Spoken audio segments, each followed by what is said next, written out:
My name is Brandon Hale. I'm 41 years old, and I live in Charleston, South Carolina. You wouldn't think a guy like me, quiet, steady, a middle school science teacher, would end up at the center of a social implosion at a golf resort in Arizona. But life doesn't always follow a logical hypothesis, no matter how much I like my variables to behave. It all began the week of my father-in-law's retirement celebration, a meticulously planned 5-day getaway in Scottsdale organized by my wife's siblings.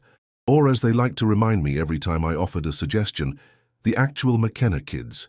I had been part of their family for over 12 years, married to Erin McKenna, their youngest daughter. But no matter how many holidays I attended, birthdays I remembered, or plumbing emergencies I fixed over the years, I always felt like the outsider who had somehow wandered into a family photo and never quite got cropped out. When her father, Gerald McKenna, a successful aerospace engineer turned weekend rancher, announced he was stepping away from his consulting firm, his children leapt into action. A 5-star resort, private golf clinics, steakhouse dinners, a bespoke whiskey tasting in a desert cave, and naturally a final night banquet with speeches and a professionally edited video montage of his life. It was the kind of lavish, performative family thing that made my palms sweat. I wasn't asked to help plan.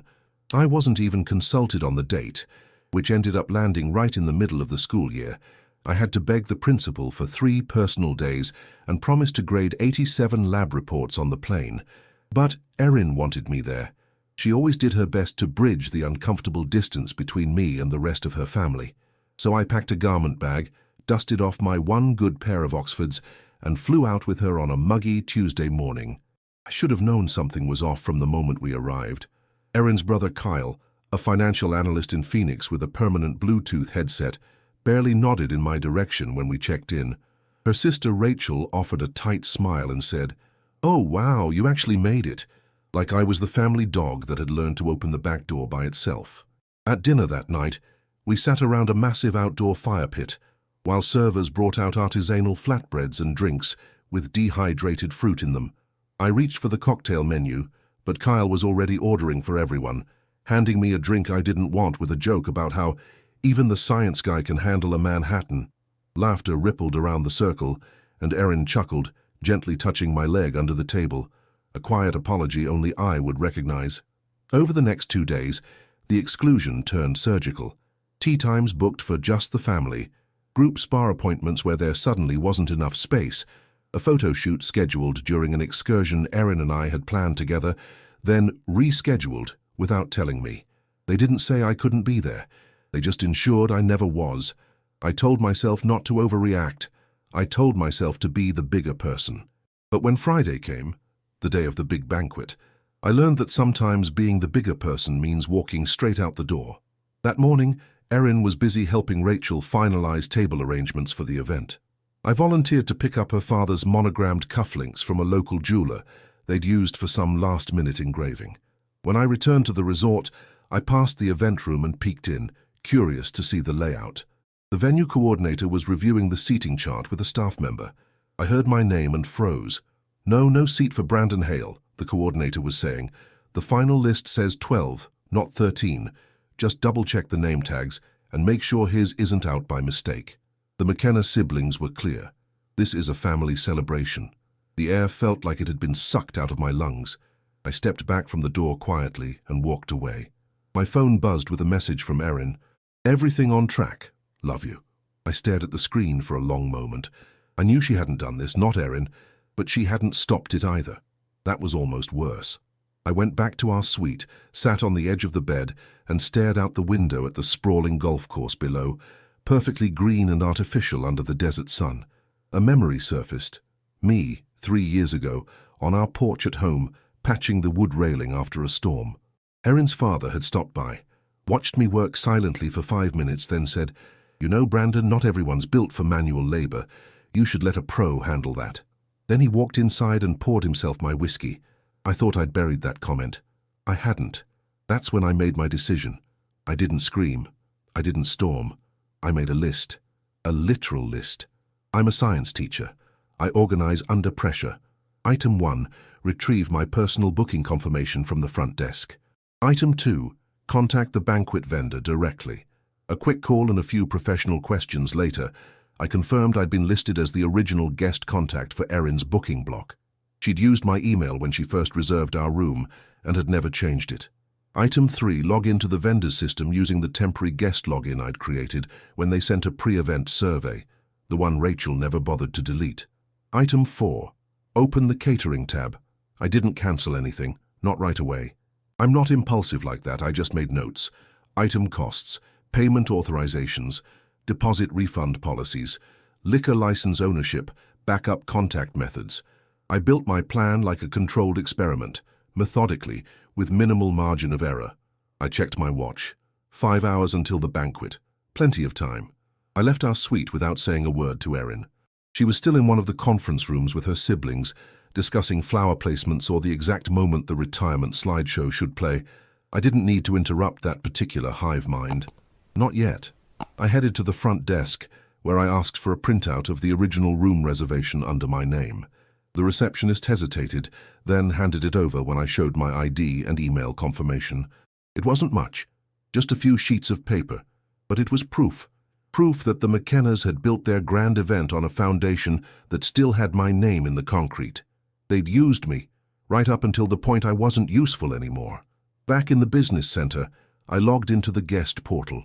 I reviewed the banquet confirmation, scanning for weaknesses.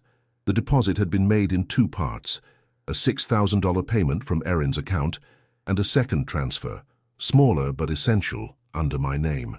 That smaller deposit was tied to the alcohol license and last-minute staffing for the night.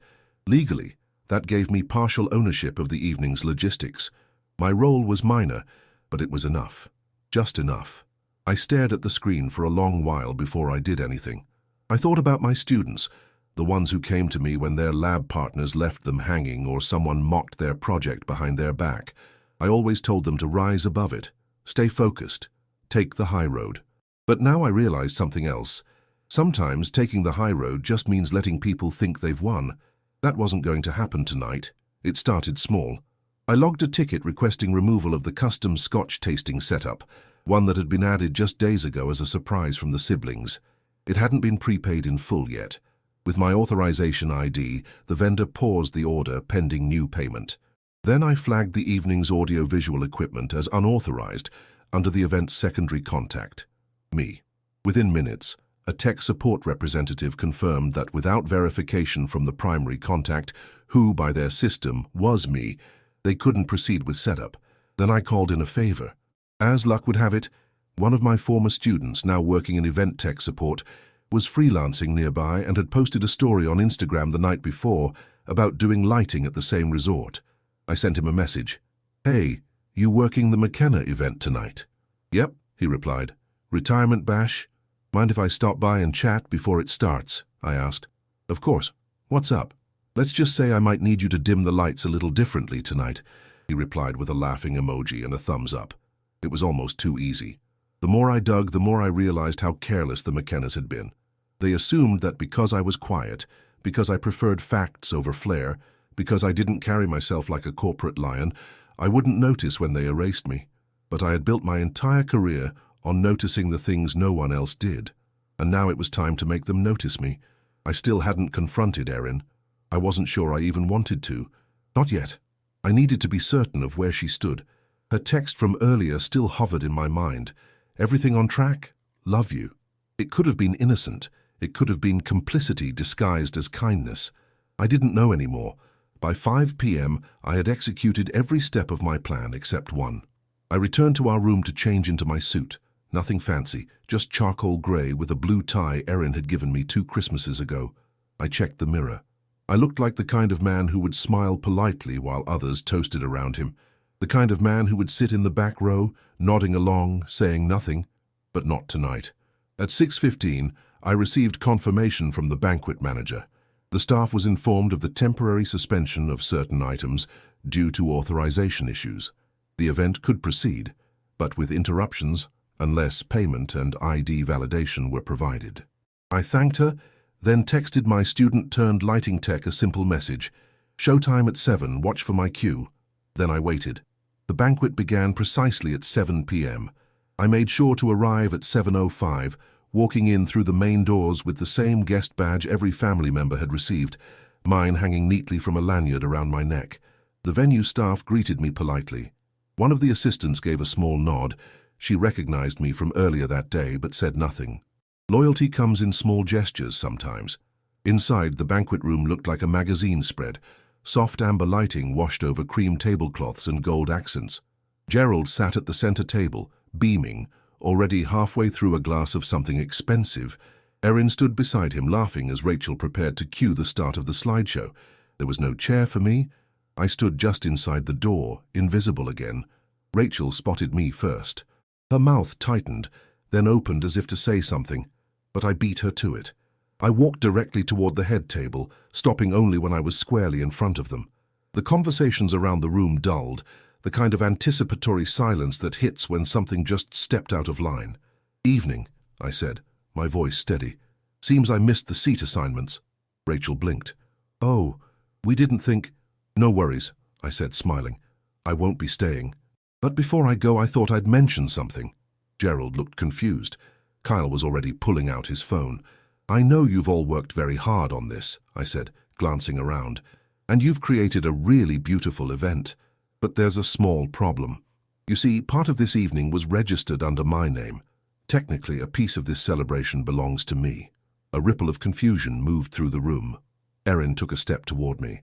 "Brandon, what are you—" "I'm just clarifying things," I said, louder now. "For everyone here. You all went to great lengths to make this about family, which is why it's important that everyone knows what happens when you try to erase someone who didn't ask to be included, but refused to be excluded." I turned to the AV tech in the corner and gave a slight nod. The lights dimmed. A video began playing. Not the family montage, but a clip I had uploaded an hour earlier. It was a montage of my own. Clips of the emails I'd exchanged with vendors, screenshots of messages confirming my authorization, brief flashes of receipts, names, contract signatures. My own voice narrated over it all, calm, clear, factual. "I am not the man who planned this celebration," I said in the voiceover, "but I am the man whose name made parts of it possible, and when that name was no longer needed, it was quietly removed, just like the seat I no longer had." Gasps echoed as the video ended on a close-up of the seating chart. 12 names, mine not among them. The room was silent, and I simply said, "So I've cancelled my part.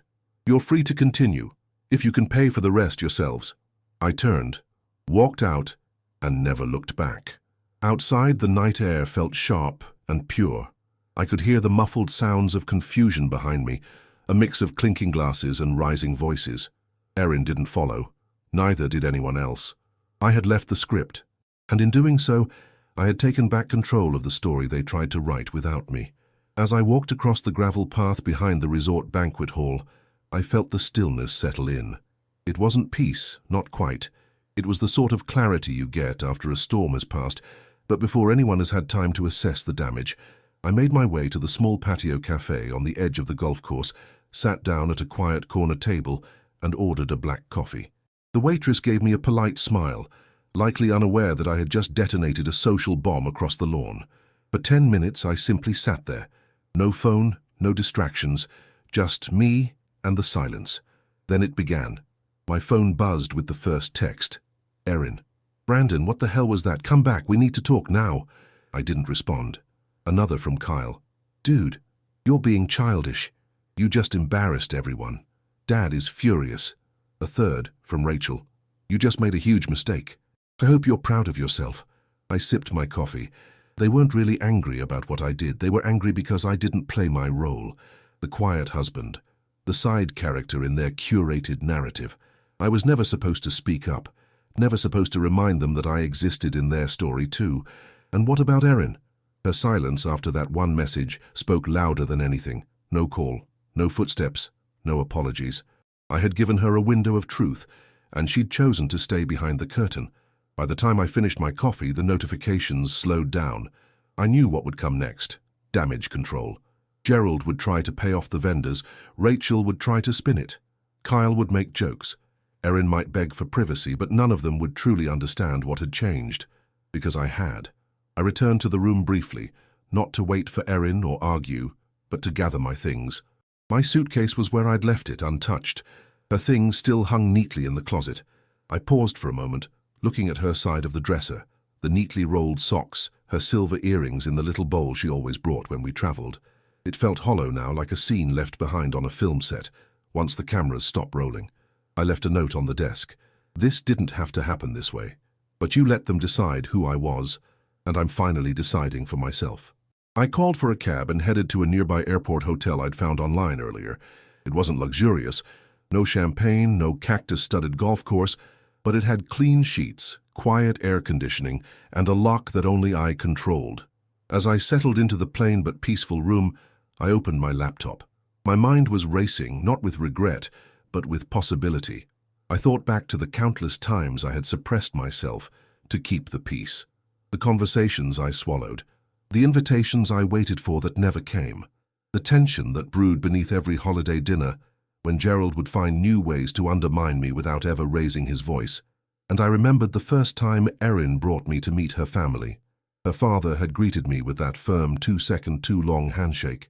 Rachel had tilted her head and said, "So, you teach middle school?" As though I'd said I raised pigeons in a basement. Even then, I'd sensed the hierarchy. But I had been too in love to care, too hopeful to believe that any of it would matter once they got to know me. 12 years later, it still mattered. The next morning, I woke early and checked my email. Nothing from Erin. But one message caught my attention. It was from the banquet manager, confirming that the charges I'd reversed had not been reclaimed by the family. The liquor license was now in limbo. The AV team had left the venue, and 2 of the vendors were holding final invoices pending full payment. I thanked her, then logged out. I had thought I'd feel triumphant. Instead, I just felt finished. I checked out of the hotel by noon and headed to the airport. My return flight wasn't until the next day, but I managed to change it for a fee, a small price for getting out early. On the plane, I looked out the window as Arizona turned to clouds, then coastlines, then green again. When I landed back in Charleston, the humidity hit me like a familiar hug. I grabbed my duffel, took a cab home, and stepped inside our quiet little house. Everything was exactly as we'd left it, down to the stray magazine on the coffee table. But I was different now. I spent the weekend alone, ignoring texts from Erin. I needed the silence. I needed to sit with the consequences of what I'd done, not because I doubted it, but because I wanted to understand it completely. Then, on Sunday night, she walked through the door. Her face was drawn, her hair pulled back hastily, no makeup. She looked tired. She looked like she'd cried. "Hi," she said softly. I didn't answer right away. I waited. "I didn't know about the seat," she continued. "I swear, Rachel told me you were confirmed. I didn't double-check." I stood still. "They told me you were fine with everything," she added. "That you didn't care about the golf thing, the spa, any of it." I wanted to believe them. It was easier than fighting. That landed harder than she knew. "You didn't want to believe me?" I asked. "Or you didn't want to deal with what it would mean if I wasn't okay?" She looked down. "I didn't want to cause drama," she admitted. "I thought I was protecting us." "You were protecting the version of us that kept your family happy," I said. "And I stopped fitting in that version a long time ago." We talked for over an hour. No yelling, no tears, just painful honesty. She didn't beg. She didn't make excuses. She just listened. For the first time in years, she really listened. "I don't know what comes next," she said finally, "but I don't want to go back to how things were." Neither did I. The days that followed were strange, not tense, not explosive, just quiet. Erin stayed in the guest room at first. She didn't push, and I didn't chase. We coexisted like 2 people sharing the same weather, but living in different seasons. We cooked separately, crossed paths in the hallway with murmured hellos, and spent our evenings in silence, she with a book in hand, I with my thoughts looping like a lab experiment stuck in repeat.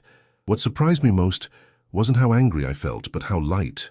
For the first time in years, I wasn't holding my breath, waiting for the next slight to pass unnoticed, or biting my tongue during a dinner conversation that felt like a test I never signed up for. I had spoken my truth, loudly, publicly, undeniably. And the world hadn't ended. It had simply gotten quieter. By midweek, Erin knocked gently on my office door. I was reviewing a lesson plan, pretending to be focused while really just highlighting the same sentence over and over. "Can we talk?" she asked. I nodded and set the folder aside. She sat across from me, not on the edge of the seat like someone bracing for rejection, but fully, like she intended to stay until we were done. "I talked to my dad," she said after a moment. "He's not happy, but not for the reason I expected."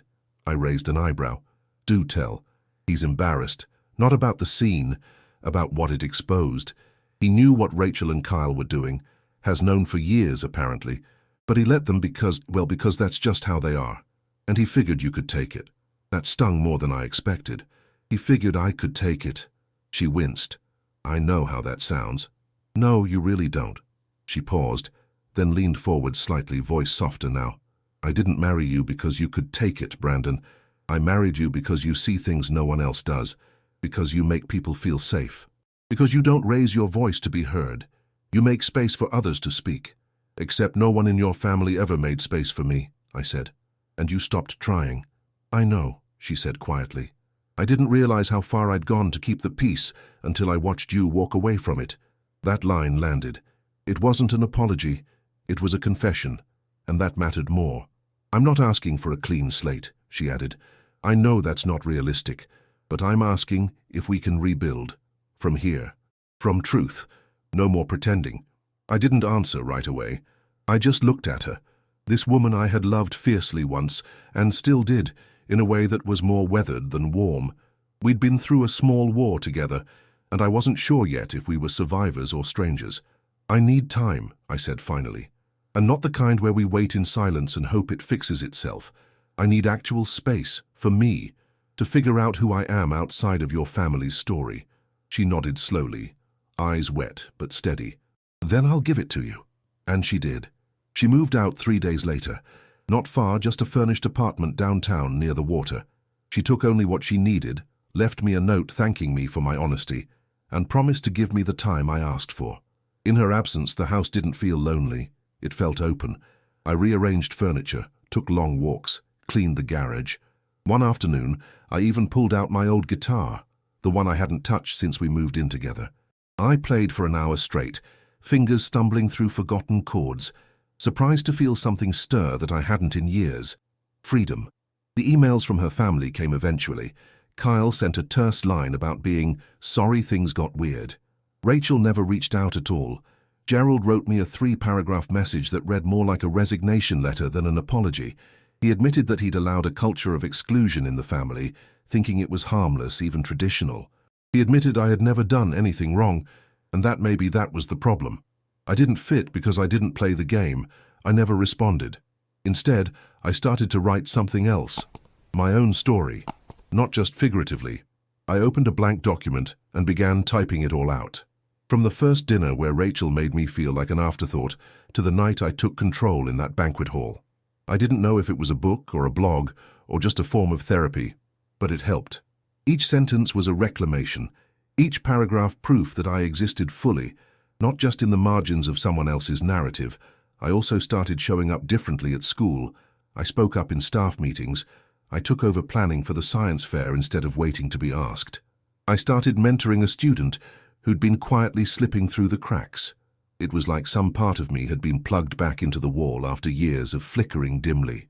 Then, one Sunday afternoon, I received a knock at the door. It was Erin. She looked different. Calmer, looser, like someone who'd stopped performing for an audience that never applauded. "Mind if I come in?" she asked. I opened the door wider. She stepped inside and looked around. "You moved the couch." "I did. I like it."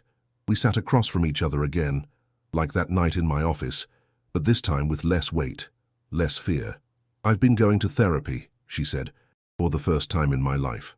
"Good," I said, and I meant it. She nodded.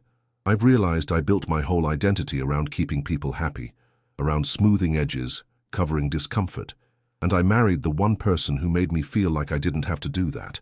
Then I slowly started treating you the same way I treated everyone else." I listened, fully. "I don't know if we can fix this," she said, "but I want to try, and I don't want it to be like before.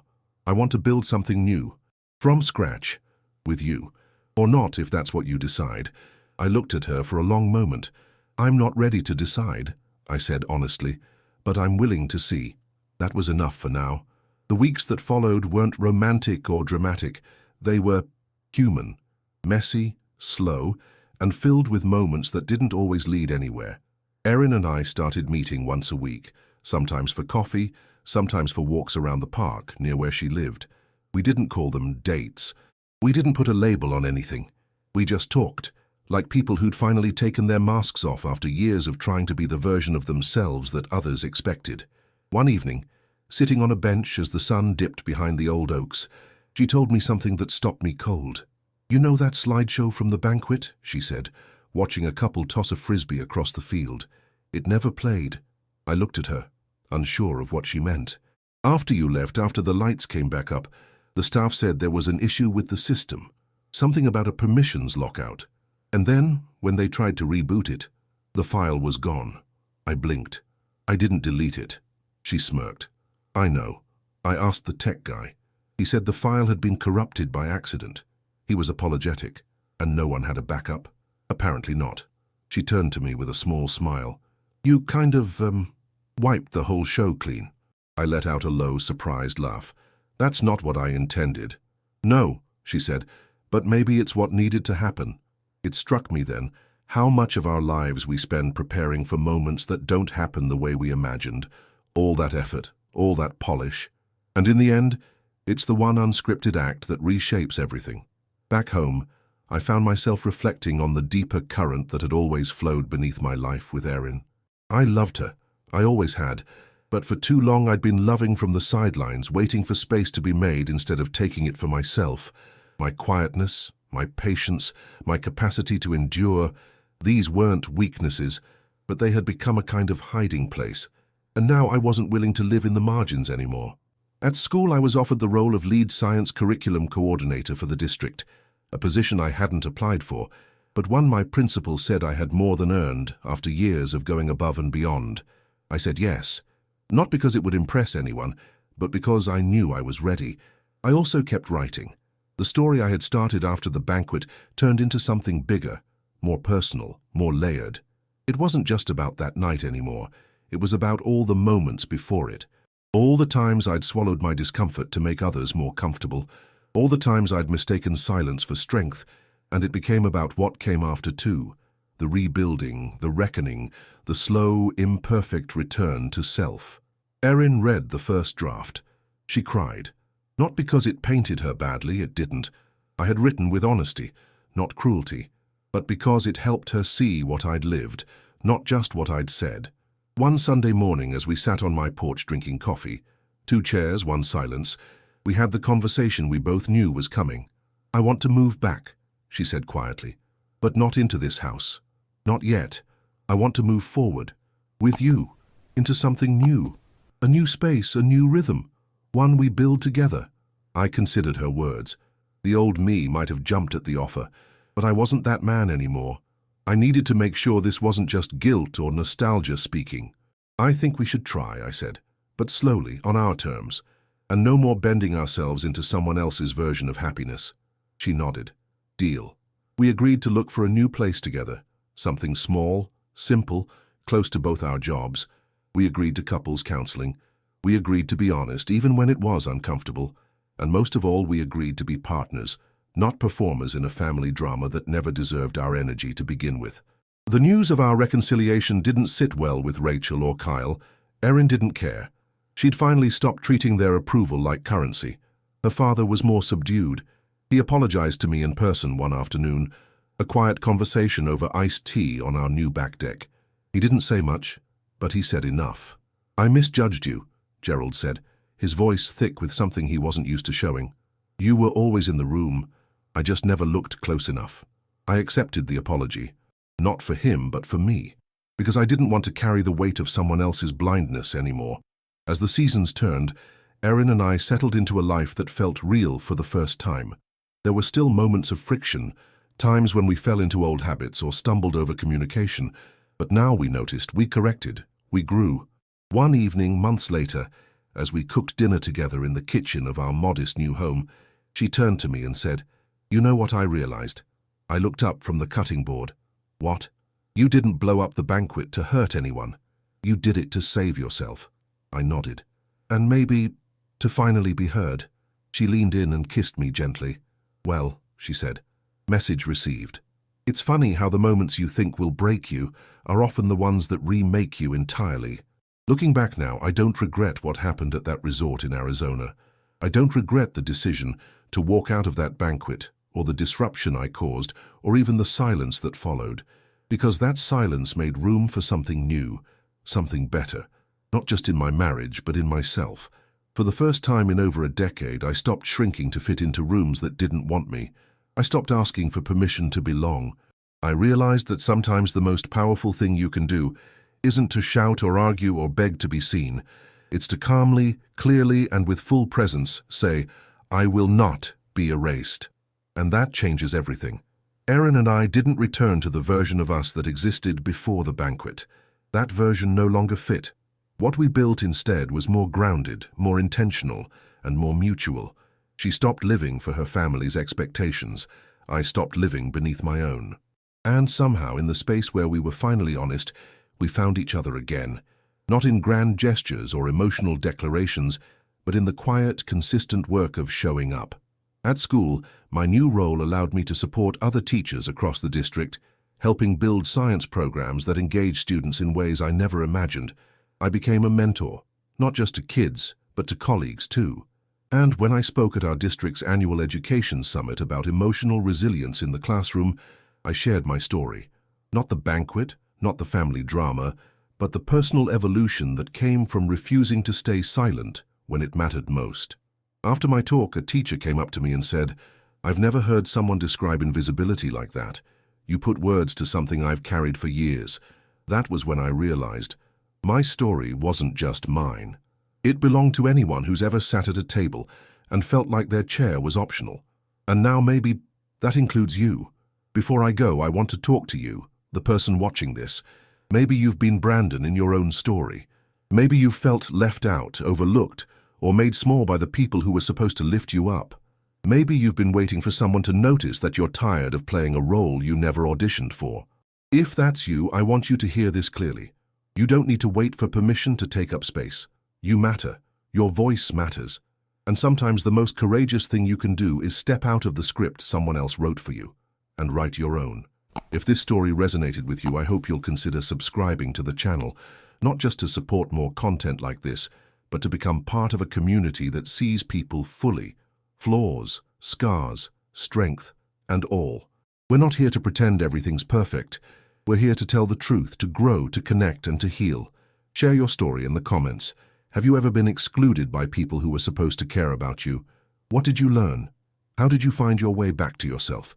Your story might be exactly what someone else needs to read today. Thanks for being part of this moment. And remember, you are not optional. You never were. Until next time.